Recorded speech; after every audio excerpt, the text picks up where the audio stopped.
함께 인사 나누도록 하겠습니다. 잘 오셨습니다. 잘 오셨습니다. 신앙인들에게 있어서 굉장히 중요한 기도라고 한다면 주기도문을 들 수 있습니다. 주기도문. 마태복음 6장과 누가복음 11장 두 곳에 나오는데 우리는 주기도문을 가리켜 예수님께서 가르쳐 주신 기도라고 말합니다.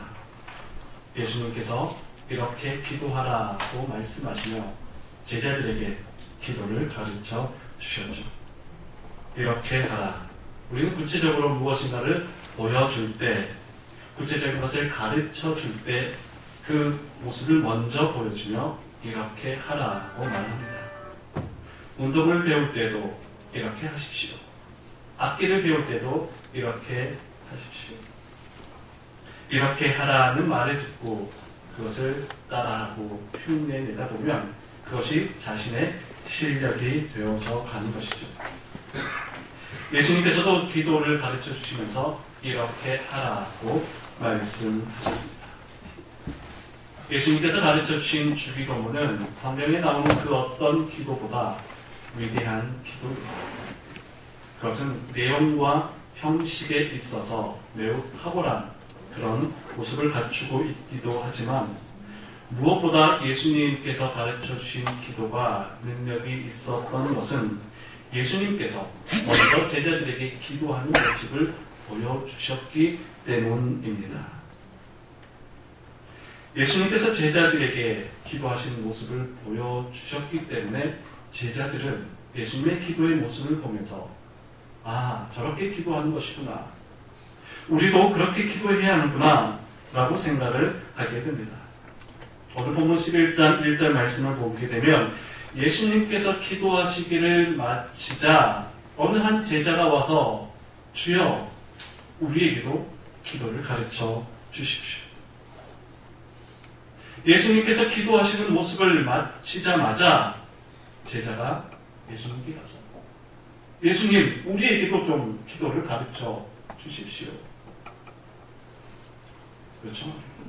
주기도문은 예수님이 제자들을 먼저 불러서 얘들아 이리 와봐. 내가 기도하는 것을 가르쳐 줄게. 예수님이 제자들을 불러서 너희들 들어봐. 그렇게 해서 가르쳐 주신 기도가 아니었습니다. 제자들이 예수님께서 기도하시는 모습을 보더니 우리도 저렇게 기도하고 싶다. 우리도 예수님과 같이 저런 모습으로 기도할 수 있다면 얼마나 좋을까. 그런 생각을 하게 되었던 것이죠. 오늘 본문이 누가복음 11장인데 누가복음 9장에 보면 변화산 사건이 나옵니다. 예수님께서 기도하시기 위해 변화산에 오르셨는데 기도하시던 중 예수님께서는 너무나 아름다운 모습으로 그 면모가 변화됩니다. 얼굴에는 해같이 빛이 나고 예수님께서 입으셨던 옷은 세상에서 아무리 빨래내도 그렇게 깨끗하게 할 수 없을 만큼 빛나고 아름다운 모습으로 예수님의 얼굴과 온몸이 빛이 나고 희게 변화됩니다. 하늘의 영광이 예수님께서 기도하실 때에 임하게 되고 하나님의 음성이 예수님께서 기도하실 때에 그곳에 임하게 되는 영광스러운 장면들을 제자들이 보았던 것이죠. 그 모습을 보면서 아마 제자들은 생각했던 것 같습니다. 우리도 예수님과 같이 저렇게 기도한다면 우리도 기도한다면 우리의 모습이 저렇게 해같이 빛나고 아름다운 모습으로 변화되고 우리도 예수님처럼 기도할 때에 저렇게 아름다운 모습으로 하나님의 영광이 우리에게 임하지 않겠느냐. 제자들은 예수님이 기도하는 모습을 보면서 나도 저렇게 기도하고 싶다라는 마음을 가졌던 것입니다. 교육에 있어서 무엇보다도 중요한 것은 마음을 움직이는 것입니다. 강제적으로 무엇을 하게 하는 것, 물론 그것도 중요하지만 그보다 더 근본적인 것은 마음을 움직여서 그것을 하게끔 하는 것이죠. 1차적으로는 해야 한다라는 마음을 심어주신 공부를 할 때 공부를 해야 한다는 마음을 심어줘. 또 자신에게 주신 사명, 그것을 발견하게 하여서 그것을 해야 하는 그 본질적인 의미를 깨닫게 해주는 것이 교육의 굉장히 중요한 요소입니다. 그런데 그보다 더 중요한 것이 있습니다. 하게끔 하는 것, 해야 한다는 마음을 심어주는 것도 중요하지만 더욱 중요한 것이 있다면 그것을 하고 싶게 만드는 일이죠. 하고 싶은 마음이 들도록 하는 것. 아, 저 선생님의 이야기를 들어보니 내가 저렇게 살고 싶어진다. 비록 공부가 힘들고 어렵지만 저 선생님의 이야기를 들어보니 내가 공부를 해야겠다라는 생각이 듭니다. 저 이야기를 들어보니 내 마음에 공부가 하고 싶어지는 그런 마음이 움직이기 시작합니다. 말씀을 들어보니 저 말씀대로 내가 살아야 되겠다라는 생각이 들다가 더 발전한다면 저 말씀대로 살고 싶어지는 것, 그것이 진정한 교육이요, 신앙입니다. 제자들은 예수님의 모습을 보면서 기도를 해야 한다는 생각을 넘어서서 우리도 예수님처럼 기도하고 싶은 마음이, 그런 마음이 들기 시작했던 것이죠. 그렇게 제자들의 마음이 움직일 수 있었던 것은 예수님께서 먼저 기도를 하셨기 때문입니다. 복음서를 읽어보면 예수님께서는 틈이 나는 대로 제자들과 함께 기도하러 가셨습니다. 그리고는 제자들 앞에서 기도하는 모습을 보여주셨습니다. 예수님께서 보여주신 모습은 결코 가식적인 모습이 아니었습니다. 전심을 다해 하나님께 기도했습니다. 땀이 나고 마치 그 땀이 핏방울처럼 변화되듯이 전심을 다해 예수님께서 기도하셨습니다.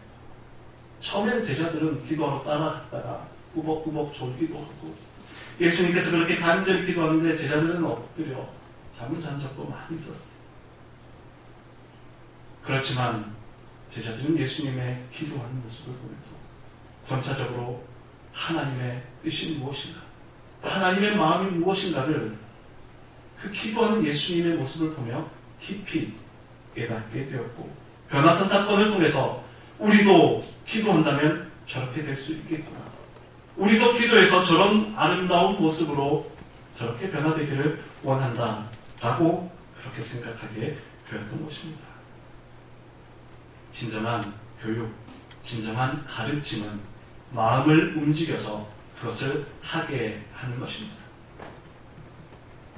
진정한 교육, 진정한 가르침은 그 가르침을 통해서 그 일을 하고 싶게 만드는 그 과정입니다. 한국교회 보면 여러 가지 많은 교육과 가르침들, 세미나들이 정말 많이 있습니다. 저도 참석을 많이 해봤는데 어느 세미나에 갔더니 그런 이야기를 합니다. 기도의 세미나에는 가면서 기도는 안 합니다. 한국교회를 보면 기도에 대한 책은 많이 읽으시는데 정작 기도는 하지 않습니다. 저도 그 말을 듣고 기도 세미나에는 참석을 했지 기도해야 되겠다는 마음은 들지 못했는데 반성하게 되었습니다. 성경 공부는 많이 하려고 하는데 성경은 읽지 않습니다. 전도 세미나는 다니는데 전도는 하지 않습니다. 여러분, 기도에 대한 가장 좋은 세미나가 무엇입니까? 기도에 대한 가장 탁월한 책은 무엇입니까? 그 세미나에 참석하고 나서 그 책을 읽고 나서 기도하고 싶은 마음이 들도록 합니다. 그 책을 통해서, 그 교육을 통해서 기도하게끔 하는 것이 가장 탁월한 교육이요, 가장 좋은 책입니다. 가장 좋은 성경 공부가 무엇입니까? 성경 공부를 통해서 성경을 읽게 하는 것이 가장 좋은 성경 공부입니다. 그 말을 듣고 저는 크게 감동을 받았고 도전을 받았습니다. 책을 읽지만 기도하지 않는다면 물론 책도 안 읽는 것보다 훨씬 낫겠죠. 그렇지만 우리가 책을 읽고 세미나에 가는 것은 그 자체가 중요한 것이 아니라 그를 통해서 우리가 기도하게끔 하는 것이며 그를 통해서 우리가 성경을 읽는 것이 더욱 중요한 목표라면 제자들의 마음이 예수님을 보면서 제자들의 마음이 움직였던 것처럼 우리도 예수님의 모습을 보면서 우리도 그와 같은 모습으로 살아가야겠구나 라고 생각할 수 있는 그런 마음이 될 수 있기를 소원합니다. 아멘. 오늘 우리의 삶을 통해서 다른 누군가의 마음을 움직일 수 있는 또한 그런 삶과 사명이 우리에게 주어져 있습니다. 부모님의 모습을 보니 나도 저렇게 살고 싶어져. 선생님을 보니 나도 저렇게 살고 싶어져. 마치 제자들이 예수님께서 기도하신 모습을 보면서 나도 기도가 하고 싶어진다 라는 마음이 들었던 것처럼 우리 창신교회 성도들의 삶을 보면서 나도 창신교회 장로님, 창신교회 권사님, 집사님들처럼 교회가 다니고 싶어지는구나. 그런 마음을 줄 수 있는 그런 삶이 될 수 있게 되기를 축복합니다. 네. 내가 잘하는 것도 중요하지만 나의 삶을 통해서 누군가에게 선하고 아름다운 영향력을 미칠 수 있도록 그렇게 살아가야 한다는 것이죠. 이처럼 제자들은 예수님이 기도하시는 그 모습을 보면서 기도가 하고 싶어졌고 기도에 대한 간절한 마음이 생겼던 것을 보게 됩니다. 그리고 제자들에게 또 한 가지 동기부여가 되었던 것은 세례 요한의 제자들이었습니다. 세례 요한의 제자들이 기도했던 것처럼 우리에게도 기도를 가르쳐 주십시오 라고 그렇게 간청을 하게 되는데 예수님께서 이 땅에 오시기 전 세례 요한은 하나님의 나라를 전파하며 메시아가 다시 이 땅에 오실 것을 미리 예언했던 사람이었습니다. 그때 세례 요한의 가르침이 얼마나 탁월하고 얼마나 놀라웠던지 마가복음 1장 5절 말씀을 보게 되면 온 유대와 온 예루살렘의 사람들이 다 나와서 그에게 자복하고 그의 말씀을 듣고 회개하고 세례를 받았다라고 마가복음 1장 5절에 말씀하고 있습니다. 온 유대 사람, 온 예루살렘 사람들이 다 세례 요한에게 와서 그의 가르침을 받았던 것이죠. 그 당시에 종교적인 기득권을 가지고 있었던 사람들은 대제사장과 바리새인과 율법주의자들이었습니다. 그들은 예루살렘을 중심으로 하여서 종교적인, 정치적인 기득권을 가지고 있었고 그 사회와 문화에 막강한 영향력을 미치고 있던 사람들이었습니다. 그런데 사람들은 그런 종교적, 정치적 중심에 있던 대제사장과 바리새인 율법주의자들에게 가서 우리에게 진리를 가르쳐 주셔서 우리에게 기도를 가르쳐 주셔서 우리가 어떻게 해야지 용서받을 수 있겠습니까? 그렇게 요구했던 것이 아니라 세례 요한에게 가서 가르침을 받고 그에게 세례를 받았습니다. 그때 세례 요한은 어디에 있었습니까? 예루살렘 중심지가 아니었습니다. 빈들, 광야에 있었습니다. 변두리에 있었습니다.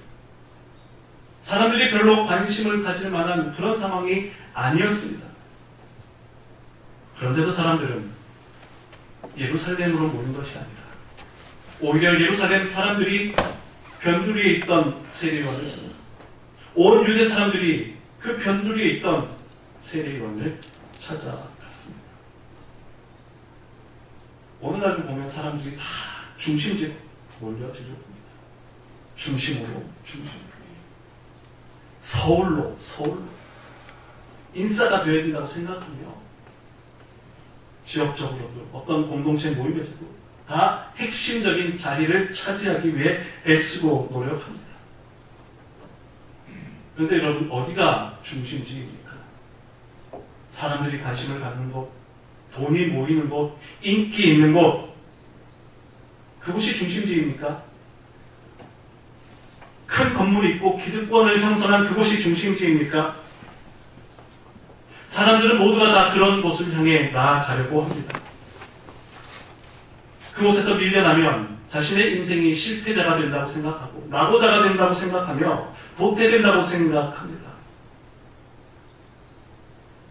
제가 대학생 시절에 배낭여행을 중국으로 간 적이 있습니다. 한 달 동안 중국의 큰 도시들, 또 시골 마을들 여행을 하다가 북경대학을 방문한 적이 있습니다. 북경대학을 가서 그곳에 있던 대학생들과 같이 이제 농구도 하고 대화도 하면서 감탄을 받았습니다. 감동을 받았습니다. 그러면서 북경대 학생 한 명이 저에게 이야기를 합니다. 이곳이 세상을 움직이는 곳입니다. 이곳이 세상의 중심입니다. 이곳에서부터 세상은 움직여질 것입니다. 그 말을 듣고 깜짝 놀랐습니다. 저에게 결국은 그 북경대 학생이 그 말을 하고 싶었기에 이곳이 세상을 움직이는 곳입니다. 라는 그 말을 하고 싶었기에 외부인이었던 저와 저희 동료들을 데리고 그곳으로 들어갔던 것이죠. 공부하고 책을 읽고 연구하고 있던 이곳이 앞으로 세상을 움직여갈 곳입니다. 그 표정과 말이 아직도 잊혀지지가 않습니다. 여러분 그렇습니다.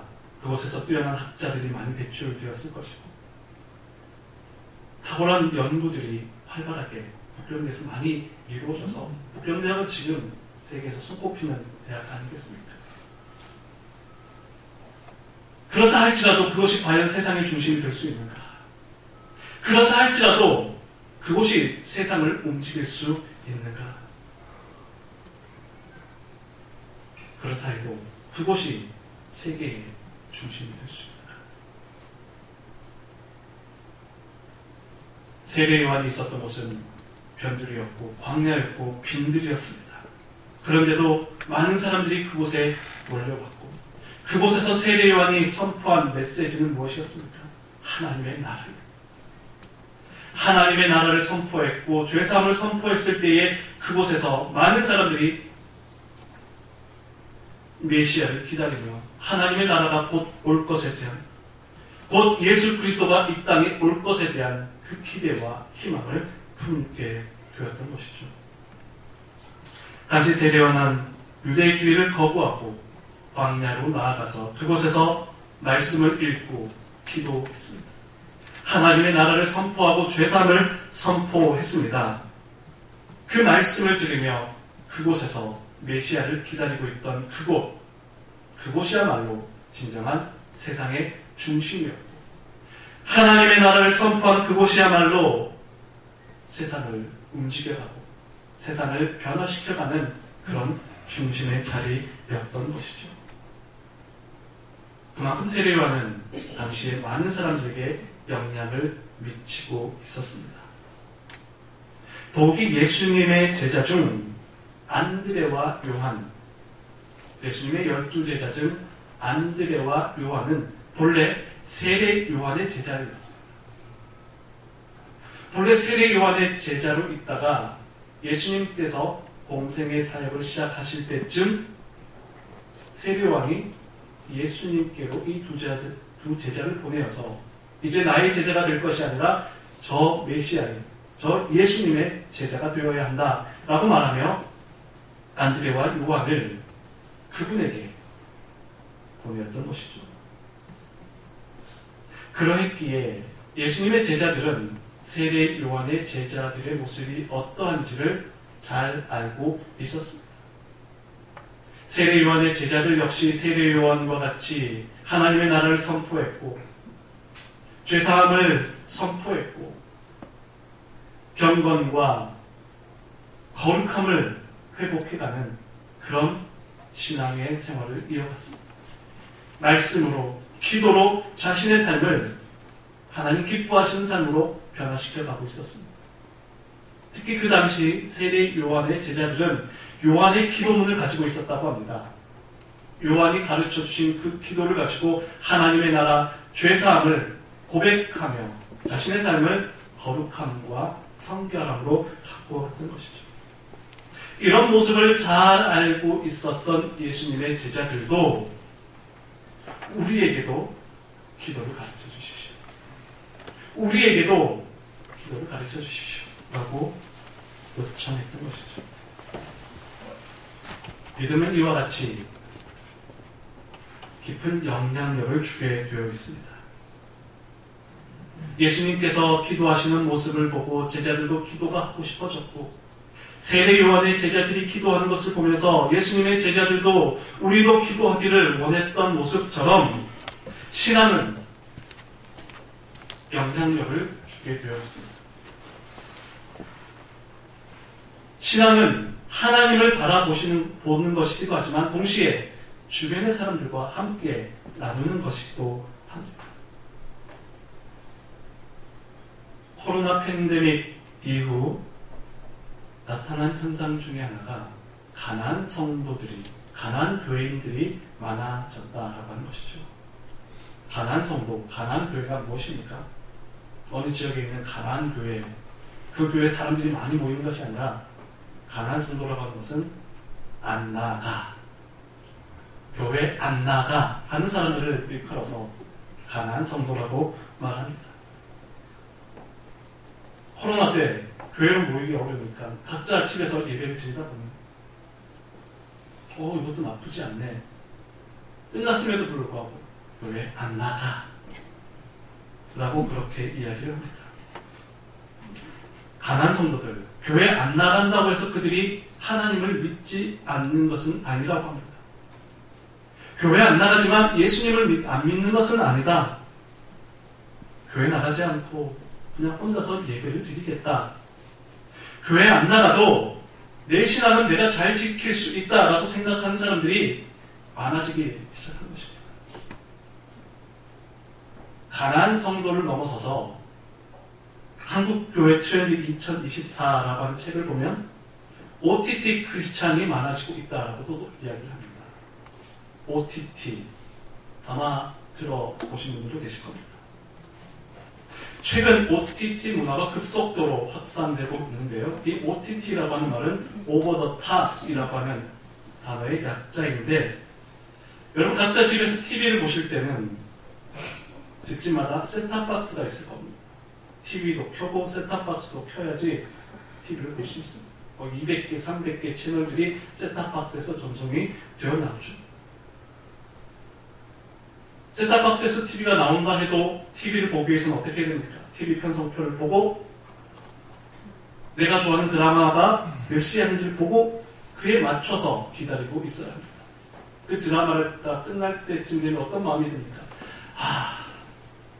눈물이에요. 이제 끝났죠? 일주일을 또 어떻게 기다리나? 내가 좋아하는 드라마 일주일을 또 어떻게 기다리나?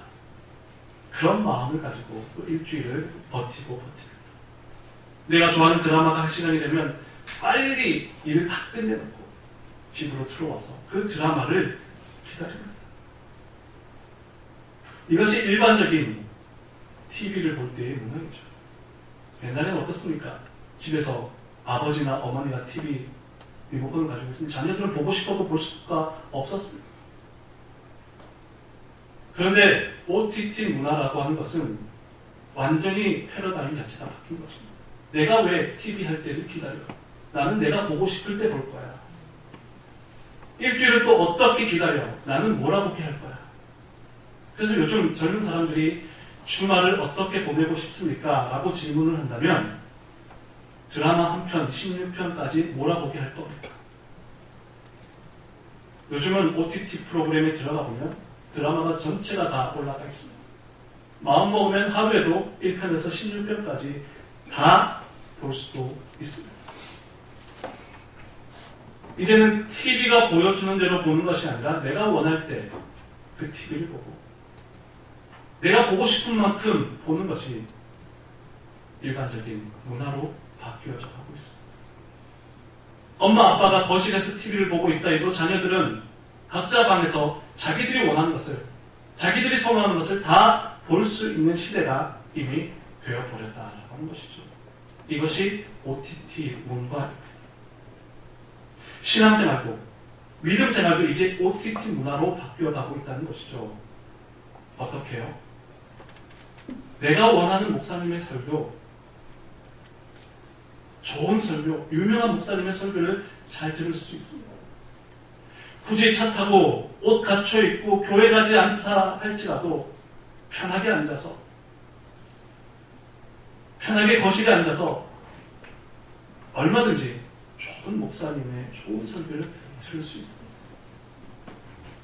좋은 찬양대원들의 성가대 훌륭한 찬양 집에 앉아서 편안하게 들을 수 있습니다. 어느 큰 교회는 성가대원이 150명인데 150명 중에 120명이 전공자라고 합니다. 그럼 그 나머지 30명은 어떻겠습니까? 전공만 안 했을 뿐이지 전공자와 다름없는 실력을 갖춘 자입니다. 그런 성가대의 찬양을 얼마든지 앉아서도 들을 수 있다라고 하는 것이죠. 물론 장점도 있습니다. 언제 어디서든지 내가 말씀을 듣고 찬양을 들을 수 있습니다.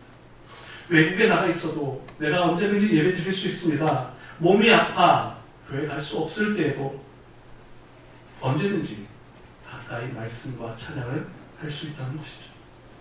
그러나 그것은 어디까지나 특수한 상황에서 보조적인 역할일 뿐이지 그것이 일반적인 우리 신앙의 중심이 될 수는 결코 없다라고 하는 것이죠. TV 방송에서 좋은 목사님의 설교를 듣는 것보다 이렇게 여러분들과 같이 교회에 나와서 직접 하나님의 말씀을 듣고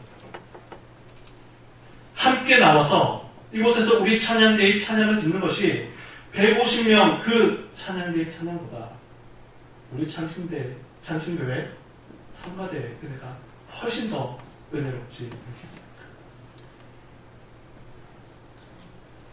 크고 유명한 교회 그 목사님의 설교를 듣는 것보다 우리 교회에 나와서 성도들과 함께 말씀을 듣고 함께 은혜 받는 것이 더욱 아름답고도 풍성한 신앙생활이 되지 않겠습니까? 가난한 성도, OTT 크리스찬들이 간과한 것이 있다면 그것은 믿음의 영향력, 믿음의 선한 도전을 받을 수 있는 기회를 잃어버린다라고 하는 것입니다. 시대가 변화되고 AI 문화가 급속도로 발전하고 있음에도 불구하고 우리가 교회 공동체로 모여야 하는 것은 공동체 안에서 함께 하나님의 은혜를 받고 또 함께 은혜를 나누는 것이 매우 중요하기 때문입니다. 앞서 말씀드렸던 것처럼 신앙은 내가 하나님을 바라보는 것임과 동시에 내 주변의 사람들을 함께 바라보는 것입니다. 내 주변의 사람들의 삶을 통해 내 옆에 있는 사람의 그 믿음을 통해서 내가 또 은혜를 받을 수 있습니다. 내 옆에 사람이 믿음으로 살아가고 어려운 상황 중에서도 하나님의 말씀으로 기도하며 잘 이겨내가는 과정이 나에게도 큰 은혜가 됩니다.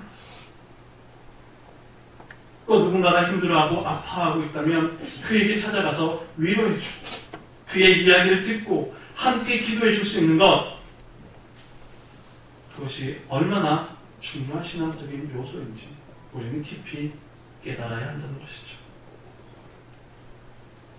예수님의 제자들이 예수님께서 기도하시는 모습을 보면서 나도 예수님처럼 기도하고 싶다. 나도 예수님처럼 영광스러운 모습으로 얼굴에 해같이 빛나는 모습으로 그렇게 살아가고 싶다. 절망했던 것처럼 요한의 제자들이 기도하는 모습을 보며 나도 저와 같이 기도하기를 원한다 생각했던 것처럼 오늘 우리도 옆에 있는 성도들의 모습을 보며 나도 저렇게 살아가고 싶다. 나도 저렇게 믿음으로 살아가고 싶다 라고 하는 그런 뜨거운 은혜를 우리가 함께 이 교회 공동체 안에서 함께 누리며 나누며 살아가야 한다는 것이죠. 안도현 시인의 너에게 묻는다 라고 하는 시가 있죠. 많이 들어보셨을 것입니다. 연탄재 함부로 발로 차지 마라. 너는 누구에게 한 번이라도 뜨거운 사람이었느냐. 연탄재 함부로 발로 차지 마라. 너는 누군가에게 한 번이라도 뜨거운 사람이었느냐. 요즘이야 연탄 보기는 어렵지만 저도 옛날 어릴 때 연탄을 직접 갈아보기도 했고 아침이 되면 연탄재를 버리러 가는 심부름도 참 많이 했었습니다. 골목에 나가보면 근데 성한 연탄이 별로 없습니다. 동네 아이들이 나와가지고 마치 축구공 차듯이 연탄을 이리저리 발로 차며 다 깨어놓는 것을 보았습니다. 시인의 눈에는 그렇게 버려진 연탄, 다 깨어진 연탄을 보면서 아무 쓸데없어 보이는 그 연탄을 보면서도 시인의 눈에는 그 연탄이 얼마나 고맙게 보였던지, 누군가를 위해 활활 다 태워버린 연탄, 그 추운 겨울날 누군가를 위해 따뜻하게 자신의 존재를 다 불살랐던 그 연탄, 그 연탄에게 고마운 마음을 그와 같이 표현했던 것이죠. 오늘 우리의 삶이 누군가에게 그렇게 따뜻함을 줄 수 있는 그런 존재가 되기를 소원합니다. 식어진 가슴에, 냉랭해진 가슴에 사랑의 온기를 전해주고 예수님의 따뜻한 사랑을 나누어 주면서 우리의 삶이 더욱더 풍성해질 것입니다. 우리의 마음 가운데, 우리 삶 가운데 하나님께서 주신 은혜가 있다면 그 은혜와 그 사랑은 내 안에만 고여있는 것이 아니라 결국 누군가에게 흘러가게 되어 있습니다. 오늘 이 자리에 계신 우리 모든 성도님들, 또 이 자리에 계신 부모님들, 또 이 자리에 계신 귀하고 귀한 선생님 여러분, 우리에게 맡겨진 사람명이 있다면 그것은 하나님의 사랑을 누군가에게 보여주고 그 은혜를 가르쳐주는 삶이 되어야 한다는 것입니다. 예수님의 제자들이 예수님의 모습을 보며 우리에게 기도를 가르쳐 달라고 요청했던 것처럼 우리 자리에 계신 성도님들, 부모님들, 선생님들을 보면서 우리의 자녀들이, 학생들이 내가 어떻게 살아가야 할지, 내가 어떻게 믿어야 할지 그 하나님의 사랑을, 하나님의 은혜를 가르쳐 주십시오. 나에게도 가르쳐 주십시오. 요청할 수 있는 그런 삶. 그를 위해서는 내 마음속에 먼저 하나님의 은혜가 가득해야 할 것입니다. 마치 예수님이 먼저 기도하셨던 것처럼 세례요한이 먼저 하나님의 나라를 살아가고 선포했던 것처럼 내가 먼저 하나님 앞에 나아가 그 은혜를 누리며 살아갈 때에 하나님의 깊은 사랑을 경험하며 살아갈 때에 우리 주변에 있는 사람들이 여러분들 보면 나도 저렇게 살고 싶구나, 나에게도 가르쳐 주옵소서 라고 그렇게 은혜를 끼칠 수 있는 여러분 모두의 삶이 되시기를 간절히 축원합니다. 기도하겠습니다. 살아계신 하나님 아버지, 오늘 이렇게 거룩한 주일 우리 장신교회 성도들이 주님 전에 나와 하나님의 말씀을 듣고 예배할 수 있도록 은혜 내주신 것을 감사합니다. 예수님의 모습을 보며 제자들이 우리에게 기도를 가르쳐 주옵소서 간청했던 것처럼 세례요한의 제자들을 보며 예수님의 제자들이 기도하기를 요구했던 것처럼 오늘 우리의 삶을 통해, 우리의 믿음을 통해 누군가에게 하나님의 사랑과 은혜를 가르쳐주고 보여주는 복된 삶이 될 수 있도록 인도하여 주시옵소서. 예수님 거룩하신 이름으로 기도하옵나이다. 아멘.